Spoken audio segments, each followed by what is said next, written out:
Presta tua caneta. Bom, eu vejo um reikiano como um satélite. E o satélite ele precisa ser colocado em órbita para que ele funcione. Só que o satélite ele não tem propulsão própria. O satélite, para que ele entre em órbita, ele tem que se unir a um foguete. E eu vejo os mestres de Reiki como foguetes, que se unem aos satélites, que são seus discípulos e seus alunos. E esses foguetes, que são os mestres, eles colocam os discípulos e os alunos em órbita, criando novos reikianos. Chega uma hora que o reikiano ele tem necessidade, ele sente necessidade de crescer mais, de evoluir mais.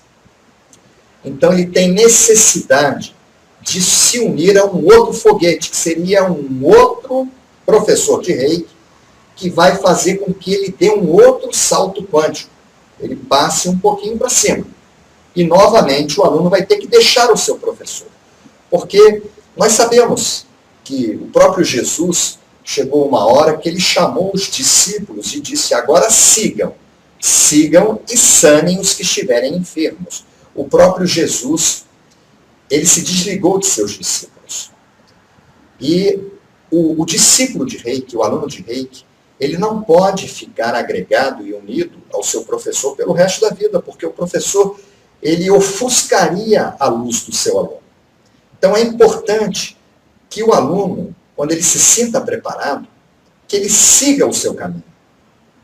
O oriental ele diz que o professor ele só pode apontar a direção, que o aluno segue só.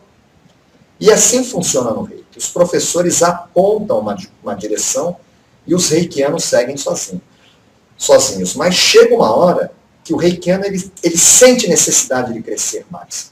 E chegou a hora de buscar um outro professor que vai complementar as informações que o professor anterior deixou. E assim o aluno ele vai agregando experiências, ele vai agregando informações.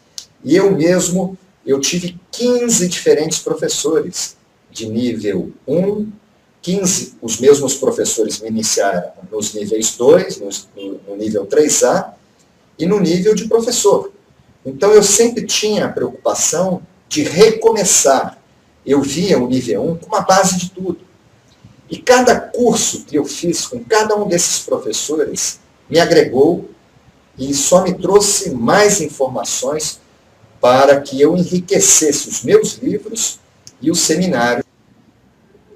E chega uma hora que o aluno ele tem que deixar o seu professor, ele tem que seguir o seu próprio caminho e buscar futuramente um outro professor para que agregue e que ele siga crescendo dentro do seu caminho evolutivo.